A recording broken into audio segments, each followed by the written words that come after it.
ఈ మద్యం విక్రయంలో కానీ, ఈ మద్యం లిక్కర్ స్కామ్‌లో కానీ జగన్ పాత్ర ఉందని చెప్పేసి పెద్ద ఎత్తున ప్రచారం జరుగుతుంది. ఒక ఆంధ్ర రాష్ట్ర పౌరుడిగా మీరు దీన్ని ఎంతవరకు సమర్థిస్తారు? నిజంగానే పాత్ర ఉందంటారా? అది జగమెరిగిన సత్యం అండి. అది జగమెరిగినటువంటి సత్యం. సాయంత్రానికి వైన్ షాపుల్లో వసూలైనటువంటి డబ్బులని కూడా జగన్ అన్న ఇంటికి వెళ్ళలేదు. సాయంత్రానికల్లా కలెక్షన్ అంతా ఇక్కడ కలెక్షన్ ఏమో కానీ మొత్తం సాయంత్రానికల్లా అక్కడికి వెళ్ళి వాళ్ళ ఇంట్లో చేరాలి ఈ డబ్బులు. ఇదంతా తెలిసిందే, ఓపెన్ సీక్రెట్, ఎవరికి తెలియదు ఏం కాదు. అయితే జగన్మోహన్ రెడ్డి భోగేసినటువంటి ఈ సొమ్ము అంతా కూడా పేదవాడి సొమ్ము, పేదల రక్తం, పేదల రక్తాన్నే బిండాడు. ఇప్పుడు పేదవాడు వైన్ షాప్లోకి వెళ్ళి తెచ్చుకుంటాడు. వాడు ఎక్కడో బార్ అండ్ రెస్టారెంట్లోనో గోవానో లేకపోతే ఇంకో చోట తెచ్చుకోలేడు. వాడు పొద్దున పూట వెళ్ళి చాకిరీ చేసి కష్టపడి సాయంత్రానికి ఆ ఒళ్ళు నొప్పులు తగ్గించుకోవడానికి వెళ్ళి ఒక క్వార్టర్ సీసా తీసుకొని వస్తే దాన్ని మీరు కల్తీ చేశారు, దాన్ని మీరు దోపిడీ చేశారు. ఎంతమంది పేదల ఉసురు తగిలిందిరా మీ అంతమందికి పక్షవాతం రోగాలు వచ్చినాయి. మా ఊర్లో దాదాపు వయసు కుర్రాళ్ళు 35-40 సంవత్సరాల లోపల దాదాపు 10 మంది చనిపోయారు ఈ కల్తీ మద్యం. చేతులు షవరింగ్ వచ్చేది. అలాంటిది అసలు మందు అమ్మారా మీరు? అంత స్పిరిటేగా మీరు అమ్మింది. మందు కనీసం ఆ మందు అనే వాసన అన్నా తెలిసిందా? అంత స్పిరిటే కదా మీరు అమ్మింది. మరి ఇంత దారుణంగా అసలు దేశంలోనే ఎక్కడ చూడలేదు. అంత దౌర్భాగ్యంగా మందు విక్రయించారు. పేదల రక్తాన్ని జురుకున్నారు కాబట్టి, పేదల రక్తాన్ని మీరు తాగారు కాబట్టి ఆ తాగుబోతులందరూ మీకు ఒక్కోటే లేదు. అంటే కేవలం మీ ఊర్లోనే దగ్గరగా 40 నుంచి 30 నుంచి 40 మంది చనిపోయిన పరిస్థితి కానీ, అలాగే చాలామంది అనారోగ్య బారిన పడ్డారని చెప్తున్నారు. ఇదే సమస్య రాష్ట్రం మొత్తం మీద ఎంత ఉండొచ్చు అంటారు అసలు? అవునండి. ఎంతమంది అండి? ఊరికి 30 మంది వేసుకుంటే ఎన్ని గ్రామాలు ఉన్నాయి, ఎన్ని మండలాలు ఉన్నాయి, ఎన్ని నియోజకవర్గాలు ఉన్నాయి? అందరూ కూడా చనిపోయిందంతా ఈ మద్యం బారిన పడేనండి. అసలు మద్యం స్కామ్ కాదండి. ఈ కూటమి ప్రభుత్వానికి నేను ఒకటే విజ్ఞప్తి చేస్తున్నా, ఆ సమయంలో చనిపోయినటువంటి ఈ పేదల మీద కూడా మీరు ఎంక్వైరీ చేయాలి. డబ్బు పోయినందుకు బాధ కాదు, ప్రాణాలు బలి తీసుకున్నారు, పేదల ప్రాణాలు బలి తీసుకున్నారు. దీని గురించి ఇంకొక కమిషన్ వేయాలి, ఇంకొక ఎంక్వైరీ చేయాలి. ఏదైతే మద్యం బాధితులుగా చనిపోయారో వాళ్ళందరూ కూడా ఈ కూటమి ప్రభుత్వం న్యాయం చేయాలని కూడా నేను కోరుతున్నానండి. సార్, ముఖ్యంగా జంగారెడ్డిగూడెం ఇష్యూ తీసుకుంటే కల్తీ మద్యం వల్ల దాదాపుగా 28 నుంచి 32 మంది చనిపోయిన పరిస్థితి ఆ రోజు. అయినా కూడా రాష్ట్ర ప్రభుత్వం, ఆ రోజున్న ముఖ్యమంత్రి జగన్మోహన్ రెడ్డి ఎందుకు దీన్ని సీరియస్గా తీసుకోలేదని అంటారు అసలు? అంటే ఒకటండి, అతనికి ఇన్కమ్ తగ్గిపోద్దిగా. సీరియస్గా తీసుకుంటే అతనికి ఇన్కమింగ్ అనేది తగ్గిపోద్ది. అతనికి కావాల్సింది ఏంటంటే రోజు ఎంతగా వస్తున్నాయి, రోజు ఇంటికి ఎంత చేరుతున్నాయి, ఇన్కమింగ్ ఎంత, అవుట్ గోయింగ్ ఉండదు. ఇన్కమింగ్ ఎంత అనే ఆలోచనే తప్ప అతనికి, అతని భార్యకి పేదలు ఏమైపోయారు, ప్రజలు ఏమైపోయారు, వాళ్ళ రక్తం ఏ విధంగా కరిగిపోతుంది అనేది వాళ్ళు ఆలోచించరండి. ఎందుకంటే వాళ్ళంతా కమర్షియల్ మైండ్, వ్యాపారం మైండ్తో వచ్చిన వాళ్ళే కానీ ప్రజాసేవ చేద్దామనేటువంటి ఆలోచన అతనికి లేదు. అతను జగన్మోహన్ రెడ్డి 2 సార్లు ఎంపీగా చేశాడని వాళ్ళు గొప్పగా చెప్పుకుంటున్నారు.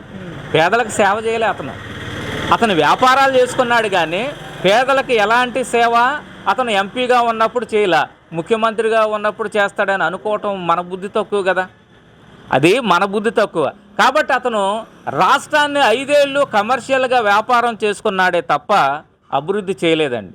ఇది 100% నిజం.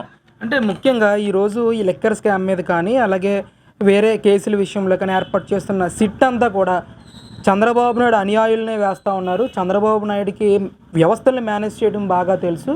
వాళ్ళని వేసి కావాలని ఉద్దేశపూర్వకంగా ఈరోజు వైసీపీ నాయకులను టార్గెట్ చేసి అరెస్టులు చేస్తూ ఉన్నారని చెప్పేసి కూడా పెద్ద ఎత్తున అంబటి రాంబాబు కానీ వైసీపీ నాయకులు కానీ మాట్లాడుతూ ఉన్నారు.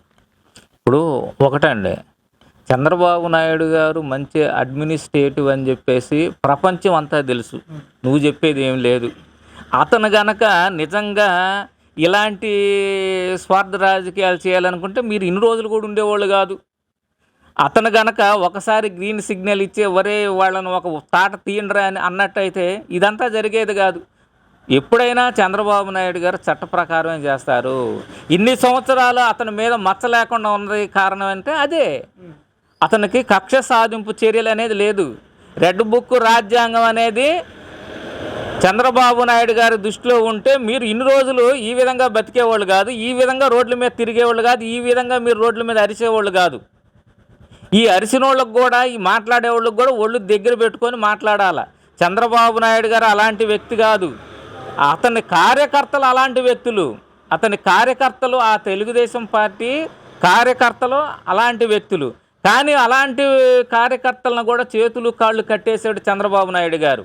కాబట్టి మీరు సుఖంగా బతికి రోడ్ల మీద తిరుగుతున్నారంటే ఆయన పుణ్యమే.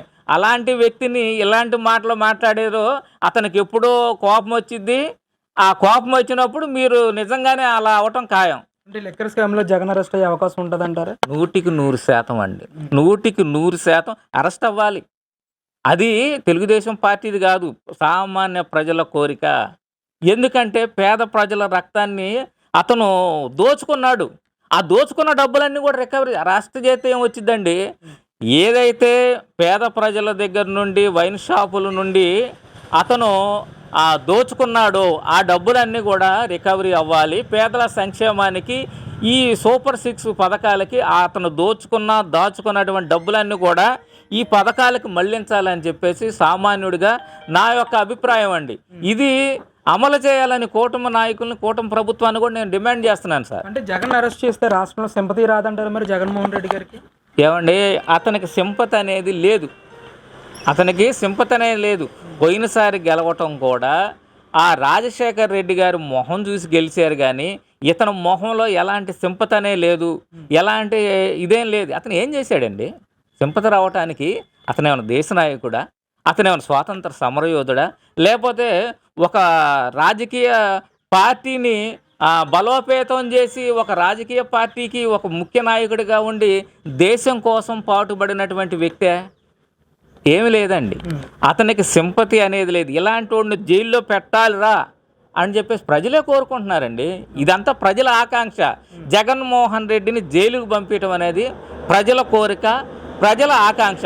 ఎవడైనా కానీ రాష్ట్రంలో అతను జైలుకు పోతే కనీసం ఒక నిరసన చేసే వ్యక్తి కూడా ఉండడు.